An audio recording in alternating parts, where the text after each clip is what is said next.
Mano mėlėji, kai suprantate, kas yra gyvenimas, kad gyvenimas tai akimirka, kuri greit praeina, kai žmonės palieka šį pasaulį, ateina suvokimas, kaip nepastebimai prabėgo metai, bei pats gyvenimas, kaip greitai viskas įvyko, vienos akimirkos greičiu.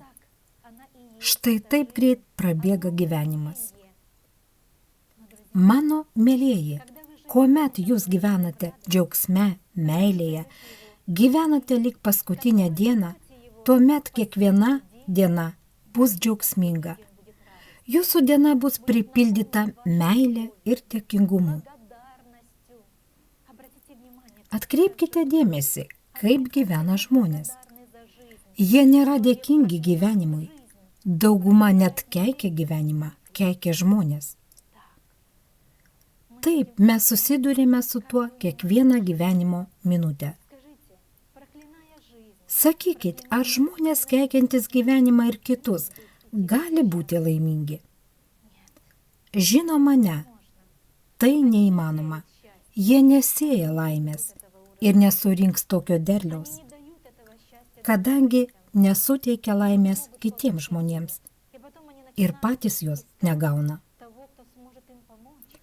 Tokie žmonės pradeda ieškoti, kas jiems galėtų padėti išspręsti jų pačių sukurtas problemas. Tačiau jie dažniausiai pagalbos neranda, nes ieško to, kas yra gaunama lengviausiai. Dauguma tiki, kad viską galima gauti lengvai.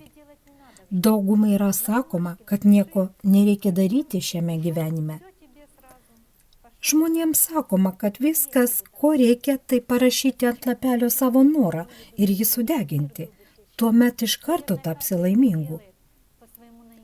Jei tik tai būtų, tai visi pasaulio žmonės būtų laimingi.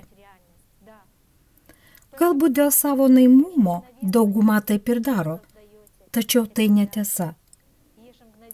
Žinoma, jūs galite keisti realybę, nes kiekvieną sekundę ir minutę ją kuriate. Jūs galite pakeisti ir sunkumus, į kuriuos patekote. Norint to pasiekti, jūs turite patikėti savimi. Patikėti savimi, ką reiškia šie žodžiai? Jie reiškia patikėti Dievu, kuris yra jūsų viduje.